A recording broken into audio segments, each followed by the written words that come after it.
What's going on, everybody? Welcome back for another video. I'm Brandon with EndFaze Games. I meant to get this video out yesterday, but I had some other stuff going on and my throat was kind of sore. We just got back from Chicago at the Explorer Series event at the Free City Conventicle, and I had an absolute blast. And I just wanted to film a quick video to let you guys know of my experience, what you guys can expect to see and do when you're at one of these events. And hopefully we see you out at the next one. The next one I won't be at. It's going to be in Joplin, Missouri. It's a really cool event. I believe it's got like a campground kind of feel. So that's something super cool to look forward to. If you go to exploresorcery.com and go into the Discord, you can go into the event section, and then you can get all the details regarding that event. And they got some cool stuff lined up. I believe there's like a shuttle service. You can stay on site, that kind of thing. The next Explorer Series event that I'm going to be at, I'll be at the Columbus one at 5-6 Games. Can't wait for that. But this past one, this was my first Explorer Series event that I got to attend myself. I drove from Cincinnati to Chicago. Had a great travel in. It was awesome. I've been to Chicago one other time. This one was sort of a quicker trip.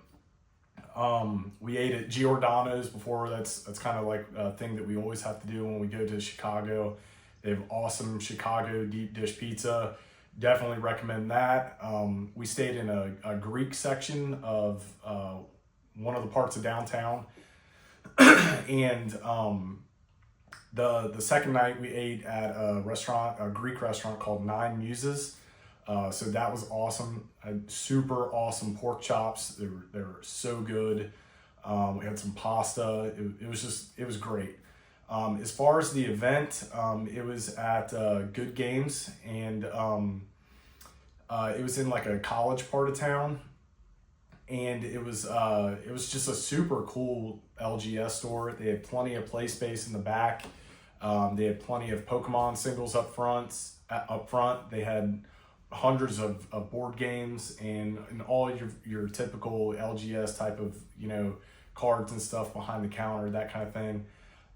The event started at about 11 o'clock. I had a little bit of time before the event to talk with a few people. And I just had a great chats with several people. I'm horrible with names, so I'm not going to try and name drop anybody. But I had, just super cool interactions. Now that I've been doing YouTube a little bit here and there, people actually recognize me from some of my YouTube videos. So that was super awesome. Was not expecting that, but at the same time, I'm really glad that it's happening, because the main reason I started this channel was to just scream about sorcery from the mountaintops. And I just really, really enjoy the game. I love the community. I love playing the game. And as many people as I can tell about sorcery as I can, whether it be in person, through a YouTube video, through a YouTube short, however it may be, I'm always going to do that. So it was super cool to see that. I actually won a few games. I went 4-2, and I played on the stream table for the final round. I played against Mitch's very, very terrifying Death Speaker deck, which absolutely just demolished me. I played a Druid Fire Water deck. To recap the games that I played in the first round, I played a Sorcerer deck. And that went down to the very wire at the end. I top decked an Infernal Legion, and that was able to get me over the hump there. I played against Brandon Posey in a game, and he kind of wrecked me a little bit. I did a little bit of damage there at the end, but he kind of ran away with that. I played against a Wave Shaper deck that Kyle was actually watching me play, and I definitely wanted to talk about this game in particular because I was way ahead in the game, and I had the death blow on the board, and I forgot my Vesuvius trigger. So he said, "This better be in one of your videos." So Kyle, here it is. Just if my suggestion for this video, if you're playing sorcery, I was very well well versed with my deck. I just forgot my Vesuvius trigger. It deals damage nearby, and that would have done the death blow to my opponent. I was winning very well in hand, and then Wave Shaper was locking me out, and then he moved away from the Vesuvius, and I still never even thought of it till the very end.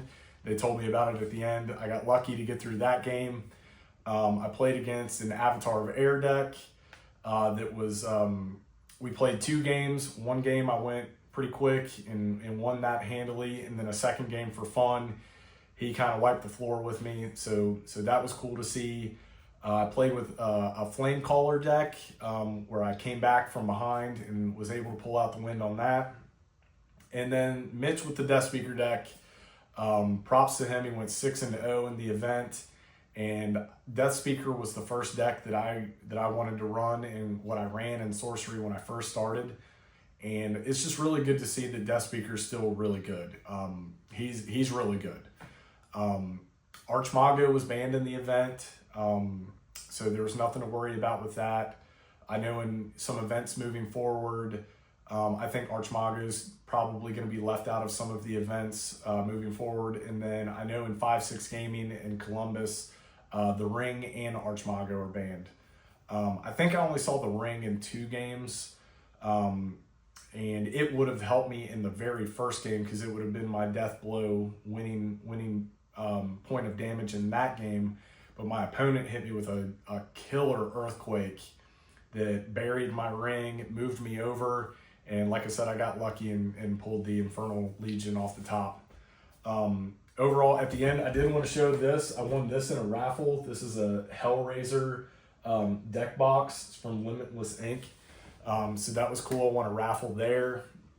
I think in my packs, I pulled a couple regular uniques. I think I pulled a Pendragon Legacy and a Questing Beast, which always comes in handy. That's a great water card.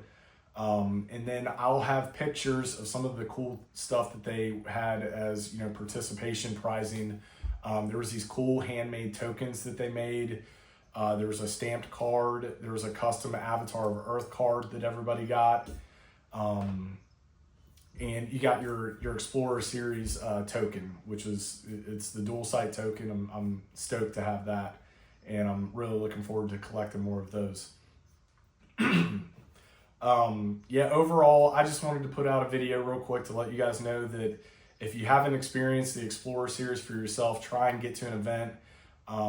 There's no other community event like these right now. I think right now there's an average player base of like 30 players per event. And it's killer to see, events, this size, and the Discord's growing every day. But to see a Sorcery event with just so many, Sorcery community members, new players, experienced players, all walks of life, traveling from all across the United States and wherever else they may be coming from. I know Count Tolstoy was at the event, and he came from California, so I mean that's a haul to come play Sorcery, and it's just they're super great events that me talking about it just doesn't do it justice.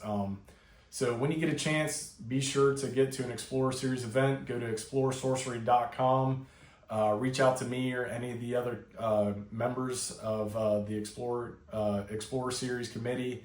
We'll be glad to get you in touch with any kind of information that you guys need, and we look forward to seeing you out in a future event. Thanks. Have a good one. See you.